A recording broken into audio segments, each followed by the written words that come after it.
Hi guys, ito naman pala guys, nagpalambot or nagpakulo ako ng hita ng manok at pa-fried chicken natin to guys para masipsip yung ricado ng ating manok sa laman niya. Ayan.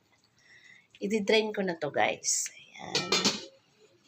Ito na guys yung aking manok na pinalambot ko kahapon pa to guys, kagabi. Kasi kagabi, biglaan dinala namin pina-check up namin si aming Abby Bay. Kasi may sinat na naman. Ngayon, awa ng Diyos, lahat ng laboratory, x-ray, okay naman. Awa ng Diyos. Ano lang siya, niresetahan lang siyang antibiotic kasi medyo may ubo siya. Ayan guys. Kaya, ang inulam namin kagabi guys, lomi, bumili ako sa Bernice. Hindi ko na nga lang nabidyohan guys. Kaya ito, ang ginawa ko, pinasok ko sa freezer. Ayan yung aming manok. Ipiprito natin guys, ayan. Ulam namin ngayon tanghali. Guys, yung aking apipi, pakain ng tirang lomi. Ayan. Ito yung talbos ng kamote. Yan, pang 2 araw niya na ngayon, ang pinaiinom ko na sa kanya, ayan. Sinisip-sip niya lang guys, yan nilalagyan ko ng straw. Ayan. Guys, kanina ko pa yan linabas kasi matigas yan galing sa freezer. Tingnan nyo guys, Ito na lang yung aking bawang sibuyas. Pag nagkaano na ako guys, mapalingki na si Manay. Wala na rin akong gulay guys sa rep. Ito na guys, Siyempre, ito po na yung aming ulam na chicken. Ito na guys, yung ating manok. Kain na tayo.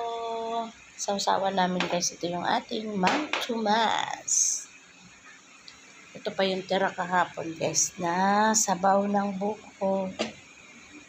Laya ka na be, kain na tayo. Na guys, konti-konti. Ay, nalaglag. Nalaglag, buhay pa yung manok. Kaya guys, kunti lang yung kanin ko. Ating sausawan. Nalaglag yung manok. Buhay pa.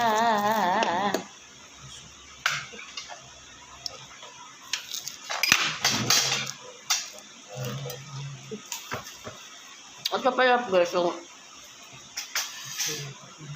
ulam namin kagabi binili ko sa Bernice. Kasi nakauwi kami. Alas 9 na. Kasi inantay pa namin yung resort. Kaya ang ginawa ko, habang nag-aantay, naglakad-lakad ako doon. Bumili ako niyan. Kain tayo mga guys. Kain po. Ito mo ang aking abibe. Ayan kamain mo lang bibi ha. Nasalap yan. Kain tayo mga guys. Ayan, bye guys. Thank you. God bless po. Nainit pa to guys. Bye.